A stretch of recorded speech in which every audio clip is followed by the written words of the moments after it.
தானியேலை குறித்து படிக்கணும். தானியேல் தீர்க்க புத்தகம் 1ஆம் அதிகாரம் 15 முதல் 21 வருஷம் வாசிக்கணும். 10 நாள் சென்ற பின்பு ராஜ போஜனத்தை புசித்த எல்லா வாலிபரை பார்க்கிலும் அவர்கள் முகம் களையுள்ளதாயும் சரீரம் புஷ்டியுள்ளதாயும் காணப்பட்டது. ஆகையால் மேல்ஸ்தார் அவர்கள் புசிக்க கட்டளையான போஜனத்தையும் அவர்கள் குடிக்க கட்டளையான திராட்சரசத்தையும் நீக்கி வைத்து அவர்களுக்கு பருப்பு முதலானவைகளை கொடுத்தான். இந்த 4 வாலிபருக்கும் தேவன் சகல எழுத்திலும் ஞானத்திலும் அறிவையும் சாமர்த்தியத்தையும் கொடுத்தார். தானியேலை சகல தரிசனங்களையும் சொப்பனங்களையும் அறியத்தக்க அறிவுள்ளவனாக்கினார். தானியேலும் இவனை கூட சேர்ந்த 3 பேர்கள் உண்டு. Shadrach, Meshach, Abednego. இந்த தானியேலும் 4 பேர்களும் முகம் களை உள்ளதாய் காணப்பட்டது. சரீரம் புஷ்டியா இருந்தது. என்ன காரணம்? 15 வருஷத்துல என்ன போட்டிருக்கு? 10 நாள் சென்ற பின்பு ராஜ போஜனத்தை புசித்த எல்லா வாலிபரை பார்க்கிலும் அவர்கள் முகம் களையுள்ளதாயும் சரீரம் புஷ்டியுள்ளதாயும் காணப்பட்டது. ராஜ உலகம், ராஜா உலகத்தில் ராஜா ஆளுகிற சாத்தான் என்ன புசிக்கலாம்? ராஜ போஜனம் போட்டிருக்கா? ராஜ போஜனத்தை புசித்த எல்லா வாலிபரை பார்க்கிறோம். ராஜ போஜனம் தான் உலகம் கொடுக்குது. தானியேலுக்கும் மற்ற 3 பேர்களுக்கும் என்ன ஆகாரம் கேட்கிறாங்க?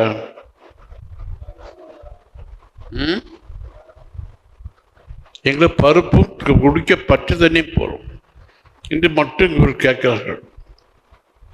என்று ராஜ போஜனம் வேண்டாம்.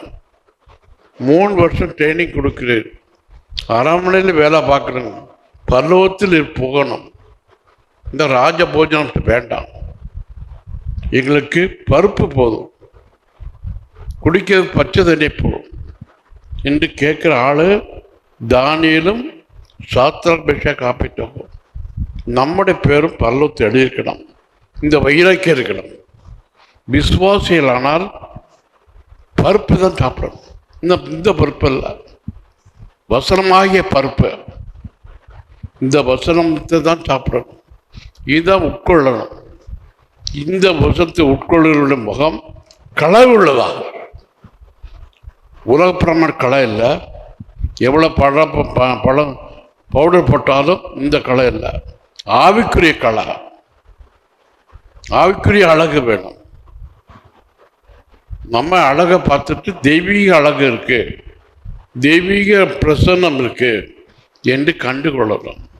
ஒரு பெண்ணை பார்க்க போனால் 10 மணிக்கு அல்ல, எத்தனை மணிக்கு பார்க்க போனோம்? அதிகாலையில் போகணும்.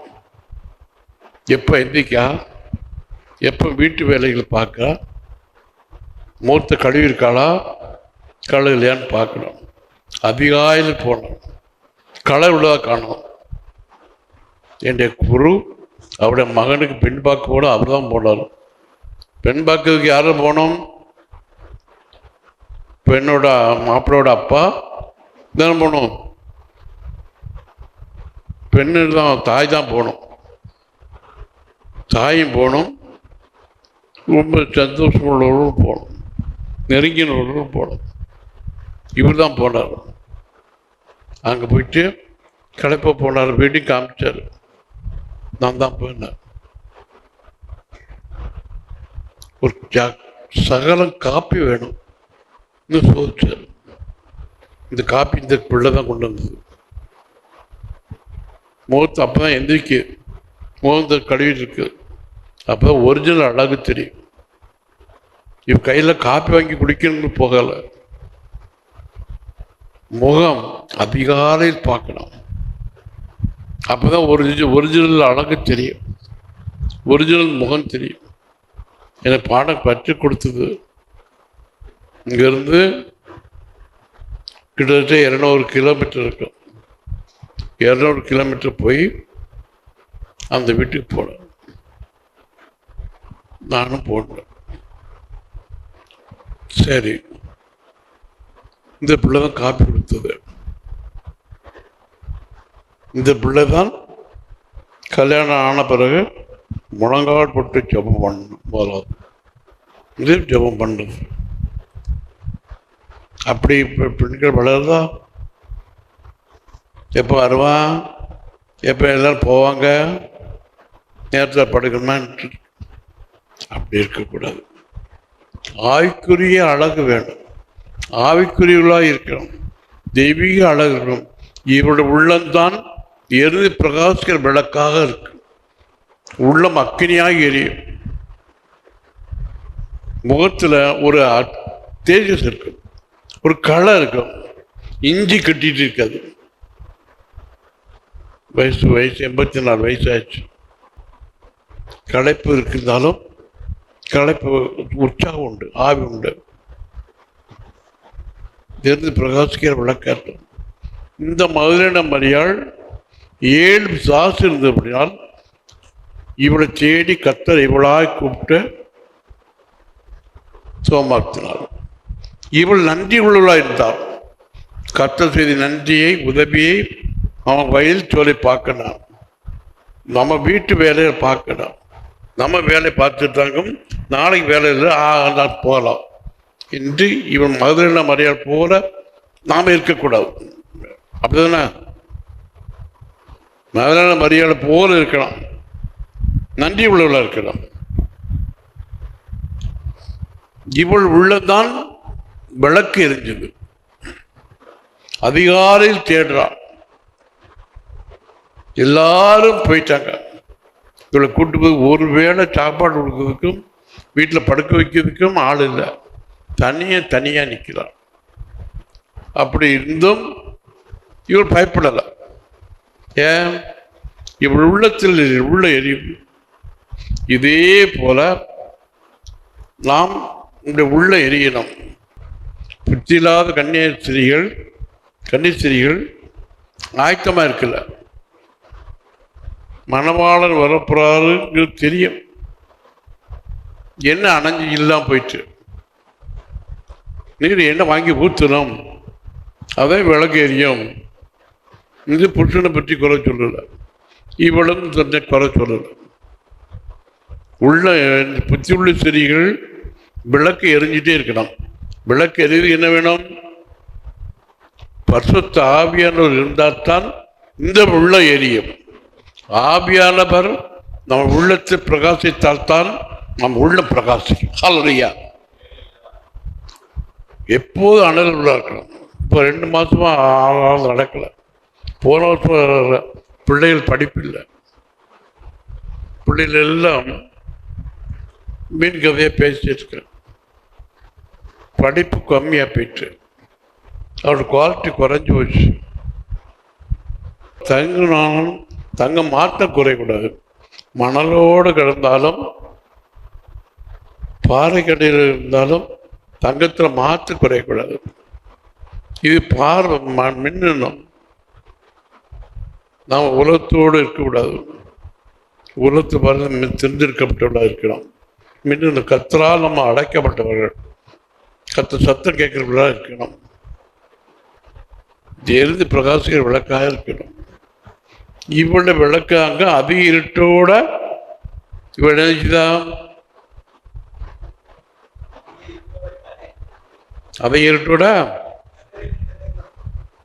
அப்ப எண்ணிக்கல. என்ன எப்படி இருந்தா இவ்வளவு மற்ற பெண்கள் போனாங்களா போகலையா? அது பேர் என்ன? அதுக்கு முன்னாடி என்ன சென்டென்ஸ் போட்டிருக்கு? வாரத்தின் முதல் நாள் அதிகாலையிலே தாங்கள் ஆயத்தம் பண்ணின கந்த வர்க்கங்களை அவர்கள் எடுத்துக்கொண்டு எல்லாரும் நம்பிக்கை போல இவர்கள் எந்திரிச்சா கந்த வர்க்கங்கள் எடுத்தார்கள். அவர் அதிகாலையில் வாரத்தினால் முதல் நாள் எந்திப்பெண்கள் சொல்லப்பட்ட நாள் ஞாயிற்றுக்கிழமை போய் சொல்லுவார். இவ்வளவு மற்ற மலையாளம் அதிகாலை இருந்துச்சாச்சா? எல்லாரும் உறங்கிட்டு இருக்காங்களா? மற்றவங்களாம் எல்லாரும் இறைவு உறங்கினாலும் அவர் சொல்லப்பட்ட நாள் இதுவே என்று ஆயத்தமாக இருக்கிறார். நம்முடைய உள்ளம் எரியணும். எவ்வளவு களைப்பு இருந்தாலும் கர்த்தருக்காக ஜெபம் பண்ணணும், கர்த்தருக்கென்று வாழணும் என்ற நோக்கத்தோடு உள்ள எரியணும். கர்த்தர் வரிக்காக உள்ள எரியணும். எல்லாரும் வருகினாலும் உள்ள வரங்கல. மற்ற மரியாளும் மற்றவர்களுடைய உள்ளம் உறங்கிச்சா, அதை இவ உள்ள உறங்காதனால்தான் இவர் பேர் முதலப்பட்டிருக்கார். இதே போல கர்த்தர் நம்ம ஒரு காரியம் செய்தால் எப்போதும் எரிந்து பிரகாசிக்கணும்.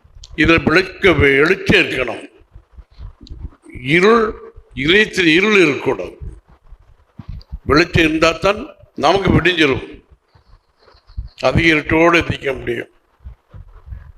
அப்ப மற்ற மரியாளும் மகதலேனா மரியாளும் யோவன்னாலும் யாக்கோபின் தாயாகிய மரியாளும் யாக்கோபின் தாயாகிய மரியாள் அவன் சித்தி, அவன் சொந்தக்கார முறையில் எழுந்திரிச்சு போறான்.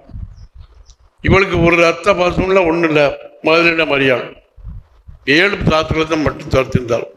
இவள் சொந்தம் கிடையாது, உறவு முறை கிடையாது, இவ ஆட்களும் இல்லை.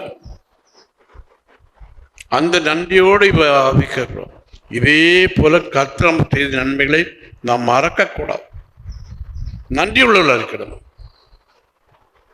ஒரு சின்ன உதவி செய்தாலும் ஒப்பிட்டவர்களை உள்ளளவு நான் நினைக்கிறேன். கர்த்தருக்கு வருகாக ஒரு சின்ன காரியம் செய்தாலும் கர்த்தருக்கு என்று செய்வதால் இப்ப நன்றி உள்ளவர்களாக இருக்கிறோம். அந்த மரியாதைக்கும் இவர் போகும்போது பேசிட்டு போய் எவன் நமக்காக கல்லை பார்த்தா பெரிய கல்லா இருக்கு, 1.5 டன் எடை பாசில புரட்டி வச்சாங்களே, எவன் நமக்காக புரட்டி தருவார். இந்த பெண்கள் எல்லாம் பேசுறாங்க, எவன் நமக்கு உதவி பண்ண இந்த அதிகாலையில இந்த இருட்டோட இந்த சொல்லம் போடும்போது கல் புரட்டப்பட்டு கல்லை உருட்டி தள்ளிட்டார். பெண்கள் பேசிட்டு போறாங்க, ஏன் நமக்கா அந்த கல்லை புரட்டு போறோம், கல்லை அடைக்கப்பட்டிருக்க. கல் உடனே அந்த தூதன் கல்லை புரட்டி தள்ளிட்டான். இதற்காக நாம் ஒரு கர்த்தரை தேடி கர்த்தருக்கு காரியமாக போனால் நமக்கா எல்லா வாசல் திறந்து வச்சிருப்பான். கர்த்தர் நமக்காக அனுகூலமான வாசலை கர்த்தர் மக்கள் திறப்பான். நாம உலக கதை பேசிட்டு போகக்கூடாது. எவன் நமக்காக கல்லை புரட்டி தள்ளுவான் போட்டிருக்கா? நம்ம கதையை எவன் நமக்கா புரட்டி தள்ள போட்டிருக்கா? ஒன்றும் புரட்டா போடல, சும்மா தான் இருக்கு, வெறும் பிளாக்காக தானே இருக்கு. மார்க் 16ஆம் அதிகாரம் 3ஆம் வசனத்துல கல்லறையின் வாசலில் இருக்கிற கல்லை நமக்காக எவன் புரட்டி தள்ளுவான் என்று ஒருவர் சொல்லிக் கொண்டார்கள். ஒருவோடு ஒருவர் சொல்லிக்கிறார், இவன் நமக்காக புரட்டி தள்ளுவான். கல்லை இயேசு சொல்லியிருக்கிறாரே, அதிகாலை நான் உயிர்த்தெழுவனே, 3ஆம் நாள் காலையில் உயிர்த்தெழுவார். இந்த ஞாயிற்றுக்கிழமை காலையில் உயிர்த்தெழுவது நாளை எழுதுவேன் என்று அந்த உள்ளத்தில் அந்த வார்த்தை இருந்தபடினால், அந்த வசனத்தை மறக்காமல் இருந்தபடினால் கல் புரட்டப்பட்டிருக்கு. மூடிட்டு முழிக்கு உள்ள கல் புரட்டிட்டார். வாசல் திறந்திருக்கார். எந்த வாசல் அடைப்பட்டிருந்தாலும் கர்த்தர் வாசல் திறக்க வைக்கிறார். அல்லையா? எவன் நமக்கா புரட்டிக்கிறோம்? பரலோகத்திலிருந்து உனக்கு ஒத்தாசை வரும். பரலோகத்திலிருந்து வல்லமை இறங்கும். உனக்கு மனுஷன் புரட்ட வேண்டிய இல்லை, கர்த்தரே வாசல் திறந்து வச்சிருப்பார். நமக்கு எங்க வேலை கிடைக்கும், கர்த்தரே ஆயத்தப்படுத்தி வச்சிருப்பார். நீ வருகிற வேளையில் கர்த்தர் வாசல் திறந்து வச்சிருப்பார். என்று ஒரு காரியம் நடந்த காரியம். ஒரு ராணின்னு, அந்த அம்மா பேர் ராணி, டாக்டர். அது பிந்தோரத்தில் வந்துட்டு அது ஆர்சியில் கொடுப்பாங்க பேக்ரவுண்டு. இதுக்கு வேலை கிடைக்காது, கொடுக்க மாட்டாங்க. கர்த்தாவே நீதான் எனக்கு வேலை வாங்கி தரணும் என்று சொல்லித்தார்.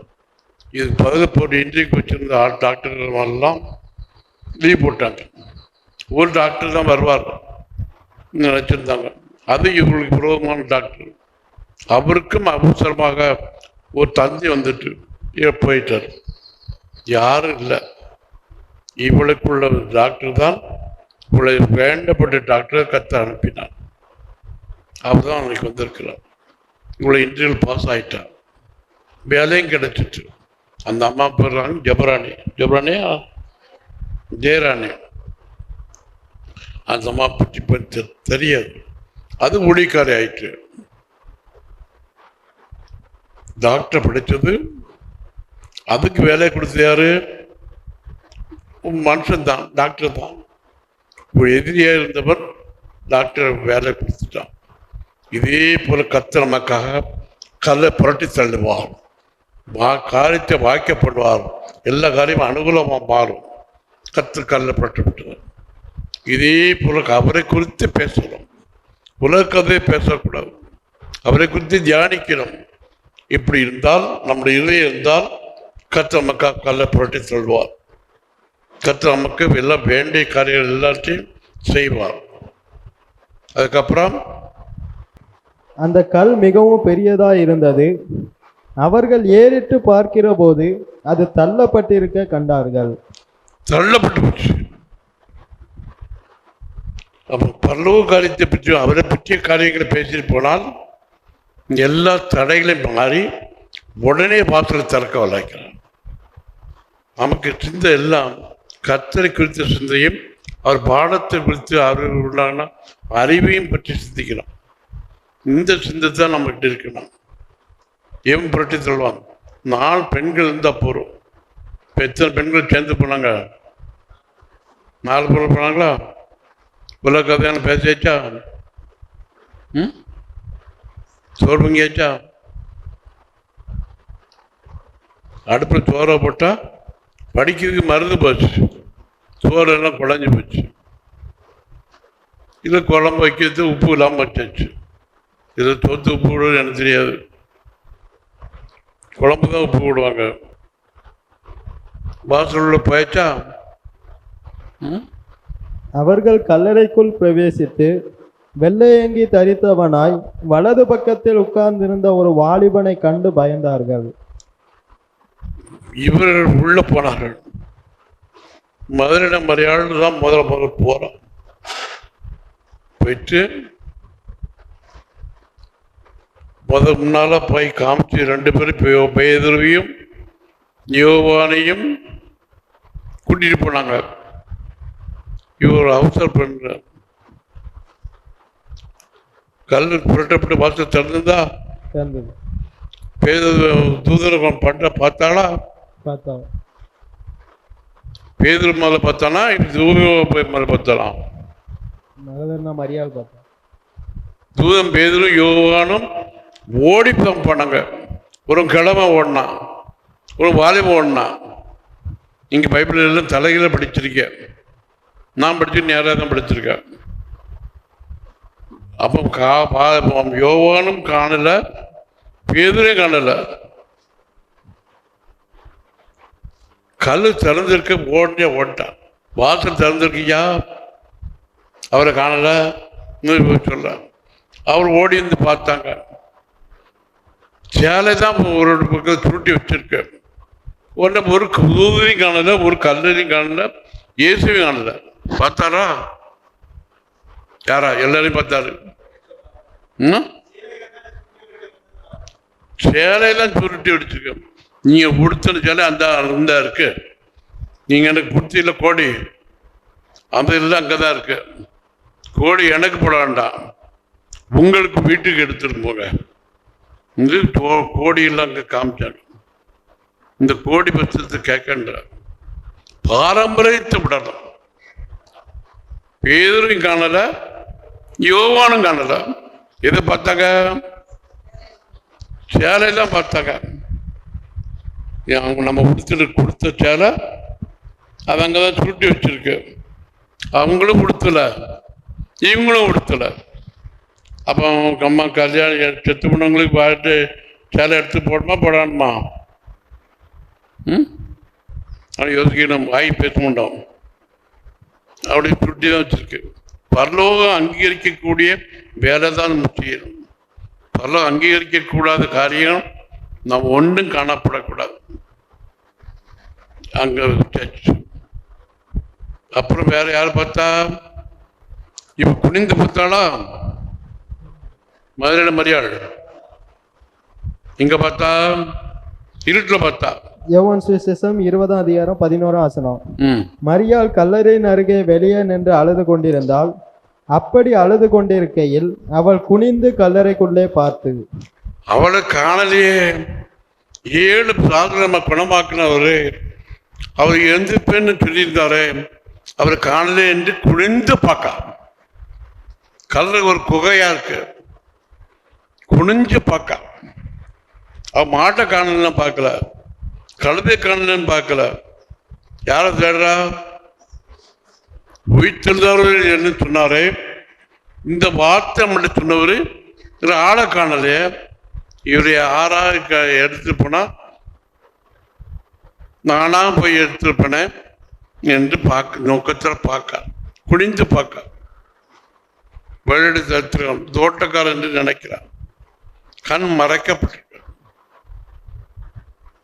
ஸ்ரீயேன்னு கூப்பிடுறாரு, கண் திறக்கப்படல. அவர்தான் கூப்பிடுறாரு, கண் திறக்கப்படல. மரியாதை என்று கூப்பிட்ட உடனே சத்தம் வழங்கிட்டு, கர்த்தரை அறியக்கூடிய சத்தம். கர்த்தரை இவ்வளவு படிச்சிருந்தால் இவர்தான் நம்ம அழைக்கிறார் என்று சத்தம் உனக்கு தெரியும், கர்த்தர் வார்த்தை உனக்கு தெரியும் என்று ஏறிட்டு பார்த்த உடனே தோட்டக்காரன் என்னதான். அதுக்கப்புறம் திரும்ப பேசுறார். மரியாதை என்று பேர் சொல்லி கூப்பிட்ட உடனே கண் திறந்துட்டு திறக்கலையா? ஆவிக்குரிய பார்வை திறக்கணும். கர்த்தர் நேரிட்டு பேசினால்தான் ஆவிக்குரிய கண்கள் திறக்கப்படும். கர்த்தரமோடு நேரடியாக பேசாமல் மறைமுகமாக பேசினால் கர்த்தர் கண் திறக்கப்படாது. அதான் 119 சங்கீதத்தில் போட்டிருக்கு, வேதத்தில் அதிசயங்களை பார்க்கும்படிக்கு என் கண்களை திறந்தருளும் என்று ஜெபம் பண்ணிட்டாங்க. பைபிள் படிக்கிறது எனக்கு வழக்கம் அப்படிதான். அப்படி படித்ததால் மரியாதைக்கு கத்த செஞ்சுட்டு அவர் அறியக்கூடிய இருந்துச்சு. முதல் தரிசனமானவர் யாருக்கு? மதுரை மரியாளுக்கு. 12 அப்போஸ்தலருக்கு தரிசனம் ஆகல, பேதுருக்கும் தரிசனம் ஆகல, யோவானுக்கும் தரிசனம் ஆகல. இந்த மதுரை மரியாளுக்காக 3 வருஷம் பைபிள் சொல்லி கொடுத்தார். இவன் என்ற சிஷ்யன் நினைக்கல. நன்றி உள்ளவர்களா யாருக்கு யார் கர்த்தர் இருக்காங்களோ, நன்றி உள்ளவர்களா இருக்காங்களோ அவங்களுக்கு தான் முதல் கர்த்தர் காரியத்தை விளக்கி கொடுப்பார். அவர் உள்ளதான் எரியும், எரிந்து பிரகாசிக்கிற விளக்கா இருக்கும். எவ்வளவு இருட்டா இருந்தாலும், உலகம் இருட்டா இருந்தாலும் நம்முடைய கண்கள் பிரகாசமா இருக்கும், நம்முடைய உள்ள மக்களியா இருக்கும். இதே அனுபவத்தில் நம்ம ஆவிக்குரிய கொண்டு வரணும். இந்த இன்னைக்கு வருஷம் என்னது? தானியேல் 1ஆம் அதிகாரம் 15ஆம் வசனம் முதல் 21ஆம் வசனம் வரை. 10 நாள் சென்ற பின்பு ராஜ போஜனத்தை புசித்த எல்லா வாலிபரை பார்க்கிலும் அவர்கள் முகம் கலையுள்ளதாயும் சரீரம் புஷ்டியுள்ளதாயும் காணப்பட்டது. ஆகையால் மேல்சார் அவர்கள் புசிக்க கட்டளையான போஜனத்தையும் அவர்கள் குடிக்க கட்டளையான திராட்சரசத்தையும் நீக்கி வைத்து அவர்களுக்கு பருப்பு முதலானவைகளை கொடுத்தான். இந்த 4 வாலிபருக்கும் தேவன் சகல எழுத்திலும் ஞானத்திலும் அறிவையும் சாமர்த்தியத்தையும் கொடுத்தார். தானியேலை சகல தரிசனங்களையும் சொப்பனங்களையும் அறியத்தக்க அறிவுள்ளவனாக்கினார். அவர்களை ராஜாவின் இடத்தில் கொண்டு வருகிறதற்கு குறித்த நாட்கள் நிறைவேறின போது பிரதானிகளின் தலைவன் அவர்களை நேபுகாத் நேச்சாருக்கு முன்பாக கொண்டு வந்து விட்டான். ராஜா அவர்களோட பேசினான். அவர்கள் எல்லாருக்குள்ளும் தானியேல், அனனியா, மிசாவேல், அசரியா என்பவர்களைப் போல வேறொருவரும் காணப்படவில்லை. ஆகையால் இவர்கள் ராஜ சமூகத்தில் நின்றார்கள்.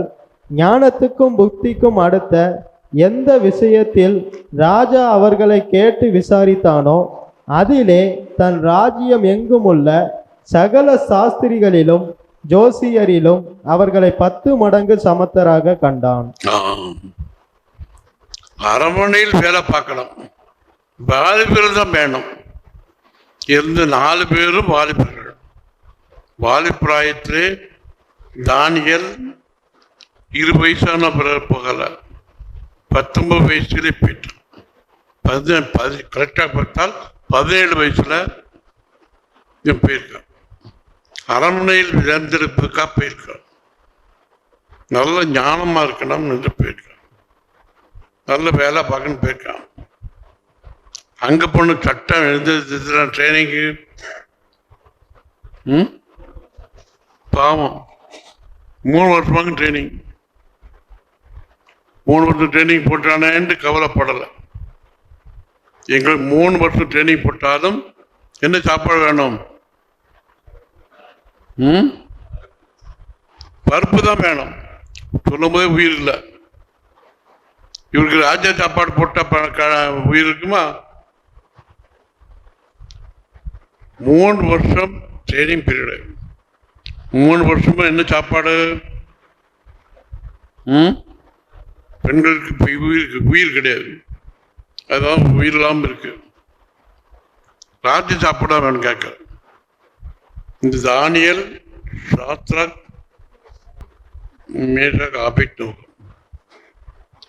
இது 4 பேர்லயும் தானியேலும் கொஞ்சம் பேசக்கூடிய ஆள். கல்வி ஞானம் கொஞ்சம் இருக்கு. எப்பா நான் உங்களுக்கு ஞானமா பேசி தரேன் என்று தெரிஞ்சு அனுப்பியிருக்காங்க. தானியேல் பேசணும். இந்த ராஜ என்ன போயிருக்கு தலைவர் யாரு? மேல்சார். இந்த மேல்சாருக்கு பிரதான தலைவர்கிட்ட பேசணும். தானியேல் தான் அனுப்பியிருக்காங்க. ஞானமா பேசினாரா? ஐயா ராஜாவே, இப்படி ராஜா கட்டளை போட்டுருக்கான்னு தெரிஞ்சுட்டு நாங்களும் இந்த கட்டளைக்கு இன்றைக்கு வந்திருக்கிறோம். ஒரு 10 நாளைக்கு மட்டும் ஒரு தவணை கேட்கிறோம். 10 நாள் எங்களுக்கு பருப்பு சாப்பாடு தரும். பருப்பு சைவ சாப்பாடு வேணும். அதுவும் பருப்பும் குடிக்க பச்சை தண்ணி தந்தா போறோம். வெண்ணியும் தரான்னா திராட்சரசம் தரான்னா எங்க முக கடையும் பார்க்கணும், மற்றவருடைய முகத்தை பார்க்கணும். இதை பார்த்துட்டு சரி சம்பளம் யார் கொடுக்கா? ராஜாவில தான் சம்பளம். ராஜா தான் சம்பளம் போடுறாரு. கேட்க சொல்ற ஆளு 10 நாள் சோதனை சொல்ற ஆளு யாரு? ஒரு கைதி. கைதியா இருக்கவன் ஐயா 10 நாள் எங்களுக்கு சோதிச்சு பாரு. ராஜா உங்களுக்கும் சாப்பாடு போடுறாரு, கைதியாகிய எங்களுக்கும் சாப்பாடு போடுறாரு. 10 நாள் மட்டும் கத்து சொன்ன பிரகாரம் எங்களுக்கு இந்த பருப்பு சாப்பாடு தான் பேணிக்கா. ராஜா அப்படி எங்க முகக்களையும் 10 கழிச்சு போய் பார்க்கணும். சரீரத்தை நாங்கள் மெலிஞ்சிருக்கோமா, சரீரம் எலும்பா இருக்குமா என்று 10 நாள் வரை கழிச்சுட்டு இந்த ராஜ போஜனம் எங்களுக்கு வேண்டாம், எங்களுக்கு பருப்பும் இந்த பச்சை தண்ணி போடும், நாங்கள் பச்சை தண்ணி குடிச்சுடுவோம் என்று சொல்றோம். பிரதான தலைவன் சம்பளம் போடுற யாரு? ராஜா தான் சம்பளம் போடுறாரு. சரி என்று கேட்டான். சரி 10 நாள் உங்க பேச்சை கேட்க. உங்களுக்கு ராஜா கஷ்டப்பட்டாலும் அங்க போய் சொல்லிடுறாங்க 10 நாள் எங்களுக்கு இதுதான் போட்டான்ட்டு. இந்த ஒரு அகதிகள் உண்டு. எங்களோட அகதி இலங்கை அகதி. இலங்கை அகதிக்கும் நான் 6000 காலத்தில் சாப்பாடு போட்டேன். சரியான்றான். அங்கே போய் சொல்லிடுவோம், மனு போட்டுருவான், எங்களுக்கு இந்த நிலைமைக்கு இதுதான் போடுறாருன்ட்டு. சரி அந்த பனிஷ்மெண்ட் வாங்கிட்டு வேண்டியான். இது இப்படி சொன்ன இவன் கேட்டுட்டானா. கடைசியா போயிட்டு 10 நாள் கழிச்சு ஒரு போத்தை பார்த்தா எப்படி இருக்கு? களை உள்ளதா இருக்கு. மற்றவங்க என்ன சாப்பிட்றாங்க? ராஜத்துமா ராஜபோஜனம். உலக சாப்பாடு சாப்பிட்டாலும் முகத்த களை வரல. தேவாகிய இந்த வசனத்தை நீங்க சாப்பிட்டா போறோம், தினமும் வாசித்து தியானம் பண்ணிட்டு சாப்பிட்டா போறோம். இது உள்ள போனால் முகத்த களை இருக்கு, ஆவிக்குரிய களை இருக்கு. ஆவிக்குரிய களை வரணும்னால் இந்த வசனம் சாப்பிடணும், இந்த பருப்பு சாப்பிடணும்.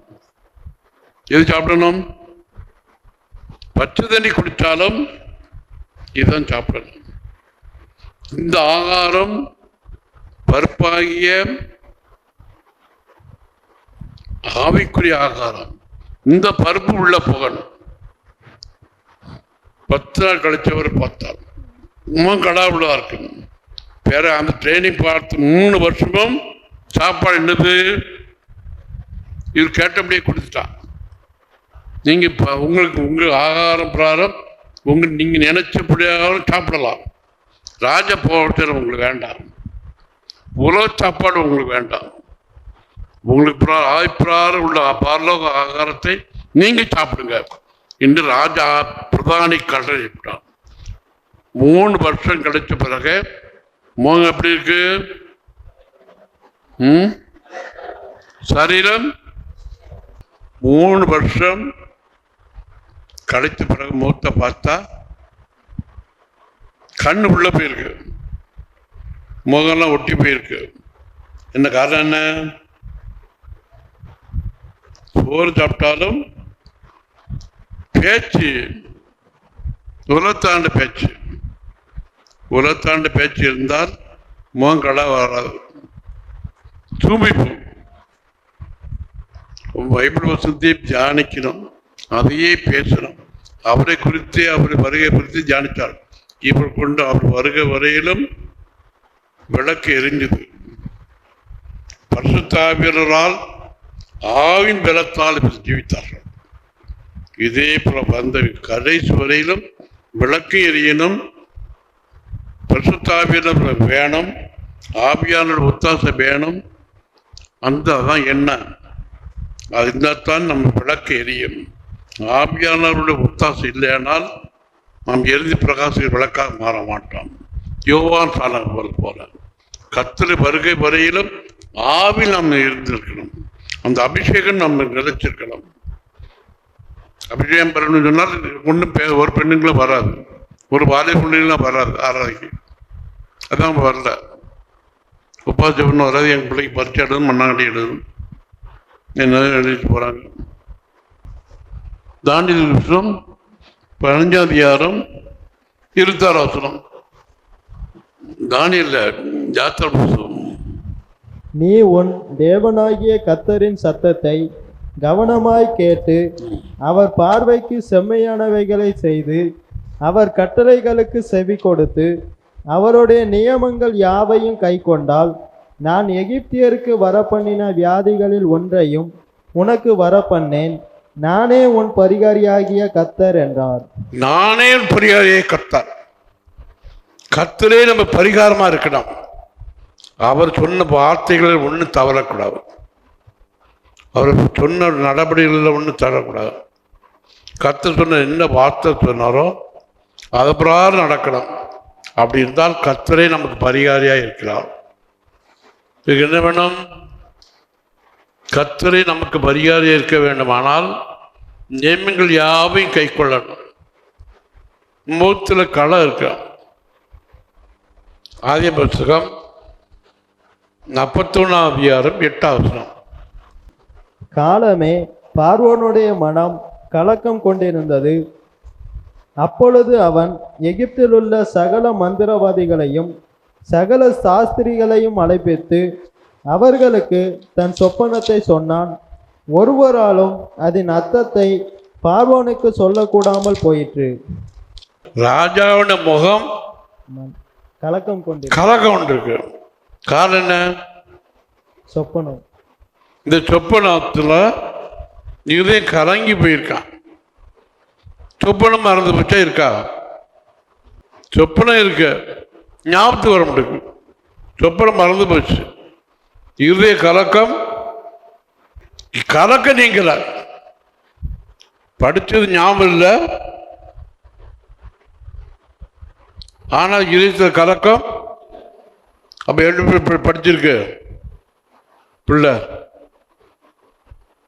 ராத்திரி சொப்பனமாக்கா யாரு? ராஜா தான். எந்த ராஜா? பார்வன சாத்தான்.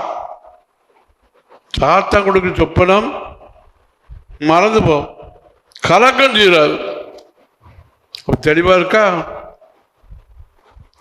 இதே போல சாத்தான் சொப்பனம் கொடுக்கும், கத்தரும் சொப்பனம் கொடுப்பார். ராத்திரி தட்டி நம்ம எழுப்பி பேசுவார். ராத்திரி வேளையில் என்னை தட்டி எழுப்பியிருக்காரு, பேசுவார்.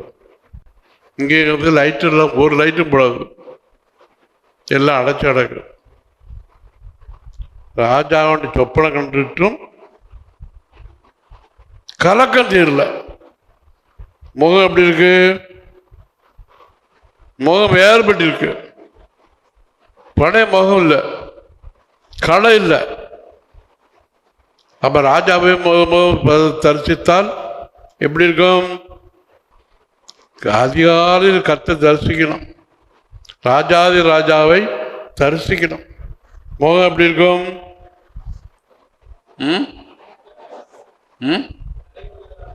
களை உள்ளதா இருக்கா? முகம் வேறுபட்டிருக்க. சொப்பனம் மறந்து போச்சு, ஆனா கலக்கம் நீங்காம இருக்கு. இப்படி என்ன சொப்பனம்? இது சாத்தா கொடுத்த சொப்பனம் இல்லை, இது சாத்தான் கொடுத்த சொப்பனம். சாத்தான் கொடுத்த சொப்பனமும் வேற, கர்த்தர் கொடுத்த சொப்பனமும் வேற. கர்த்தர் என்னோட சொப்பனத்தை பேசியிருக்காரு. ராத்திரி அப்படி பறந்து போவேன், ரெண்டு கையும் இப்படி விரிச்சு வச்சுட்டு, வயிறு கீழே இருக்காது, வயிறு கீழே ஒட்டி தான் இருக்கும். கால் ரெண்டு நீட்டி வச்சுட்டு பறந்து போவேன். இந்த சட்டி பானை எல்லாம் பறக்கும், உருண்டு ஓடும். ஏன் ஐயா ஓடுதுன்னு யார்கிட்ட கேட்க? இது கர்த்தரோட சொப்பனம் தரிசனம் காணும், அப்படியே நடக்கும். சாத்தான் கொடுத்த சொப்பனம் மறந்து போனாலும் கலக்க நீங்காது, தெளிவு இருக்காது. முகத்தில் எப்படி இருக்கும்? கலக்கிறது, முகத்தில் துடிச்சு போயிருக்கு, சந்தோஷம் இருக்காது. இதே போல கர்த்தரும் சொப்பனம் கொடுப்பார், சாத்தானும் சொப்பனம் கொடுப்பார். 1ஆம் அதிகாரம் 17ஆம் வசனம் வாசிக்கணும். இந்த 4 வாலிபருக்கும் தேவன் சகல எழுத்திலும் ஞானத்திலும் அறிவையும் சாமர்த்தியத்தையும் கொடுத்தார். தானியேலை சகல தரிசனங்களையும் சொப்பனங்களையும் அறியத்தக்க அறிவுள்ளவன் ஆக்கினார். கர்த்தர் தானியேலுக்கு சொப்பனத்தையும் அதன் அர்த்தத்தையும் அறியத்தக்க அறிவுள்ளவன் ஆக்கினார், அறிவுள்ளவனாக வாக்கினார். இது அறியணும். மற்ற 3 எல்லாருக்கும் இது கொடுத்தார். என்னெல்லாம் கொடுத்தாரு? சகல எழுத்திலும் சகல எழுத்தையும் ஞானத்திலும் அறிவையும் சாமர்த்தியத்தையும் கொடுத்தார். கர்த்தருக்கு பயப்படுதல் ஞானத்தின் ஆரம்பம். கல்வி ஞானத்தையும் கொடுத்தார், ஞான அறிவையும் கொடுத்தார், சகல எழுத்தையும் கற்றுக்கொள்ள கிருபை கொடுத்தார். சகல பாசைகளையும் கற்றுக்கொள்ளக்கூடிய கிருபை கிடைக்க வேண்டுமானால் நீ கர்த்தர் பயந்தா போறோம், சரியான பாசம் தியானிச்சா போறோம். வேற ஒரு சொப்பனும் வராது, நீ காண்றதெல்லாம் கரெக்டாக வரும். அது அப்படியே நடக்கும். முகத்திலையும் களை இருக்கும். தானியேல் கர்த்தர் இதில் கூட விசேஷமாக கொடுத்தாரா? இதே போல உலகத்தான் இல்லாதவர்கள் கர்த்தருடைய வசனம் மட்டும் நாம் வாசித்தால் ஞானம் கண்டால் எல்லா ஞானத்தையும் கொடுப்பார். சகல ஞானத்திலும் அறிவுள்ளவனாக மாற்றுவார், சகல எழுத்தையும் அறியக்கூடியவனாக மாற்றுவார். நாம் எது வேணும்? கர்த்தரை அறியக்கூடிய அறிவில் வேணும். அவர் அறியக்கூடிய இருந்தால் சகல ஞானத்தையும் கற்றுக் கொடுப்பார், எழுத்தையும் கொடுப்பார், கல்வி ஞானத்தை கொடுப்பார். அதுக்கப்புறம் தான் ராஜாவுக்கா இருந்தாலும் கர்த்தரை தேடாமல் இருந்தால் முகத்தில் களை இருக்காது, விகாரம் தான் இருக்கும். தானியேல் 6:12. பின்பு அவர்கள் ராஜாவுக்கு முன்பாக வந்து, ராஜாவின் தாக்கீதை குறித்து எந்த மனுஷனாகிலும் 30 நாள் வரையில் ராஜாவாகிய உம்மை தவிர எந்த தேவனையானாலும் மனுஷனையானாலும் நோக்கி யாதொரு காரியத்தை குறித்து விண்ணப்பம் பண்ணினால் அவன் சிங்கங்களின் கெபியிலே போடப்பட வேண்டும் என்று நீர் கட்டளை பத்திரத்தில் கையெழுத்து வைத்தீர் அல்லவா என்றார்கள். அதற்கு ராஜா, அந்த காரியம் மேதியருக்கும் பெர்சியருக்கும் இருக்கிற மாறாத பிரமாணத்தின்படி உறுதியாக்கப்பட்டதே என்றான். ராஜாட்ட கேட்கிறார், நீ கையெழுத்து போட்டியா? உறுதியாக்கம் அது செய்து வச்சிருக்காங்களையா? இதை பார்க்கணும். அந்த வருஷத்தில் என்ன போட்டிருக்க? 30 நாளுக்கு யாரை ஆராதிக்கணும்? ராஜாவா மனுஷனை ஆராதிக்கிறான். இதாங்க எல்லாரும் சொல்றாங்க, மனுஷனை தான் ஆராதிக்கிறோம், உண்மை தவிர ஒன்றையும் ஆராய்க்க கூடாது.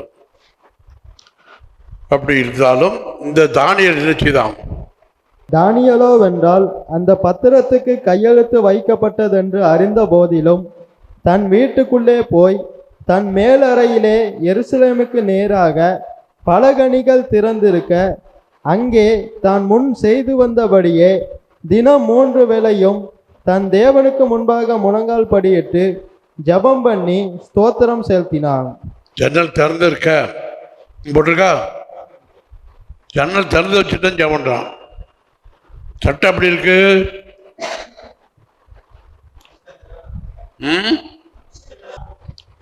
மனுஷனை தான் ஆராய்க்கிறான். ஒருவரும் உண்மை தவிர வேற எதையும் ஆராய்க்க கூடாது. இவன் ஜன்னல் திறந்து வச்சிருந்தாலும் கூடஞ்சு திறந்து வச்சுட்டு கர்த்தரை தான் ஜெபம் பண்ணான். இந்த பரலோகத்து தேவனை நோக்கி தான் ஜெபம் பண்ணணும். யார் எங்கே சொன்னாலும் பரவாயில்ல, நான் கர்த்தரை உண்மைதான் ஆராய்ப்பேன், எந்த சட்டத்துக்கு நான் பயப்பட மாட்டேன், உண்மை அல்லாமல் ஒன்று வராது என்று கர்த்தருக்கு மேல் பழியை போட்டுட்டு கர்த்தரையே நம்பி ஜன்னல் திறந்து வச்சுட்டு ஆராய்ச்சான், ஜெபம் பண்ணான், சட்டம் போட்டாங்க. உண்மைதான். இது தானியேல் இந்த சட்டத்தை மீறிட்டான். என்னை இதை தூக்கி எதில் போட்டாங்க? சிங்கங்கள் கிடக்கிற கெபியில தான் தூக்கிப்பட்டாங்க. சிங்கங்கள் கிடக்கிற இடம் ஏசி ரூம் இல்லை, ஜன்னல் வச்சிருக்குமா? தானியேல் நல்ல தைரியம், நல்ல ஞானத்தை கொடுத்தார். உண்மை அல்லாமல் எனக்கு கொண்டு வராது. தூக்கி எங்கே போட்டாங்க? சிங்கங்கபில் போட்டு சிங்கங்கள் கடிச்சு உயிரோடு சாப்பிடும். எப்படி சாப்பிடும்? உயிரோட சிங்கம் கடிச்சு கடிச்சு கடிச்சு சாடும். சிங்கத்தின் பல்லு எப்படி இருக்கும்? நம்ம பல்ல போகிற அரிசி பல்லா அது தெத்து பல்லா? அல்ல சிங்கத்தை பார்த்துருக்கீங்களா?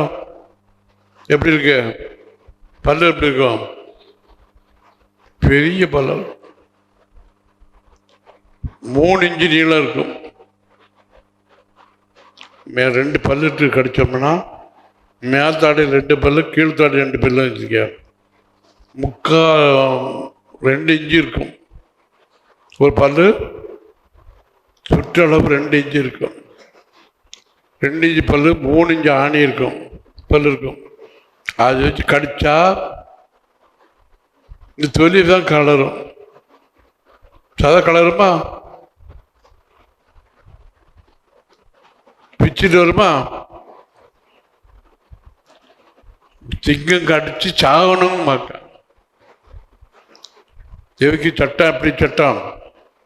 மனுஷனை அல்லாமல் யாராவது கர்த்தரை ஆராய்ச்சால் சட்டம் கற்கிறது. சிங்கம் கடிச்சு சாகணும், கடுமையான சட்டம். இதே பார்க்கல சட்டம் இல்லை, கடுமையான சட்டம். சிங்கம் கடிச்சு சாகணும், ஒரே வேளை போய் சாப்பிடாது. ரத்தத்தை குடிக்கணும், சாப்பிடு, கொஞ்சமாக கடிச்சு சாப்பிடும் என்று சட்டம் போட்டிருந்தாலும் சிங்கத்தின் வாயை நீ கடிக்காம சாகக்கூடாது, அவன் கடிக்கக்கூடாது. வாயை கட்டிவிட்டாரா, ஒரு தூதன் அனுப்பினார். கர்த்தருக்கு நமக்கு வேண்டிய ஆட்கள் எல்லாம் பலோத்து உண்டு.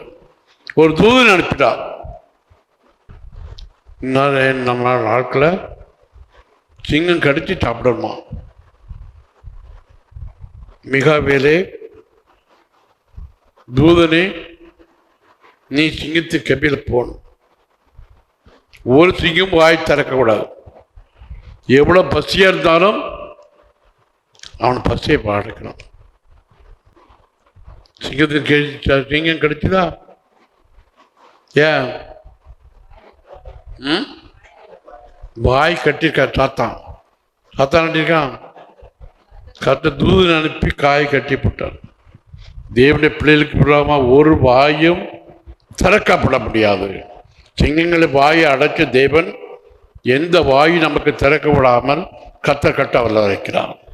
கர்த்தருக்கென்று வைராக்கியமாக இருந்தால் போறோம். யாருக்கென்று? கர்த்தருக்கென்று வைராக்கியம். கர்த்தரை மட்டும் அராஜ்யமானால் சிங்கங்கள் வாயை கத்தர் அடைக்க வல்ல வைக்கிறார், கட்டிப்பட வல்ல வைக்கிறார். என்னுடைய ஆட்கள் அங்கே இருக்காங்க, என்னை ஆராய்க்கிற ஆட்கள் அங்கே இருக்காங்க. நீ வாய் திறக்கக்கூடாது. நீ எந்த சிங்கத்தையும் கத்த வாயை கட்ட வல்ல வைக்கிறார். இதே போல் இன்னைக்கு டெஸ்ட்டு பார்க்கணும். எவ்வளோ வாயாடினாலும், எவ்வளோ பெரிய தூசுனா ஒன்று சொல்லவுடன் இருந்தாலும் அவன் வாயை கட்டி போடுவார். இந்த வைராக்கி நமக்கு நடக்கலாம். கத்தரோடு கத்த நம்மோடு இருப்பார். நம்ம எதை விடக்கூடாது. சரி பிதாவே, எங்களை ஜெபத்தை நீர் கேட்டதுக்காக ஸ்தோத்திரம். எங்களை தியானிப்பையும் நீர் காமித்ததுக்காக ஸ்தோத்திரம். நம்முடைய செபிகள் எங்களுக்காக திறந்ததுக்காக ஸ்தோத்திரம். நீரே எங்கள் தேவன். நாளைக்கு ஆராதனையும் நீர் அங்கீகரிக்குமா ஜெபிக்கிறோம். நாளை நடக்க இருக்கும் ராபோஜனத்தையும் நீர் அங்கீகரிக்குமா ஜெபிக்கிறோம். இயேசுவின் இன்ப நாமத்தினால் பிதாவே, ஆமென்.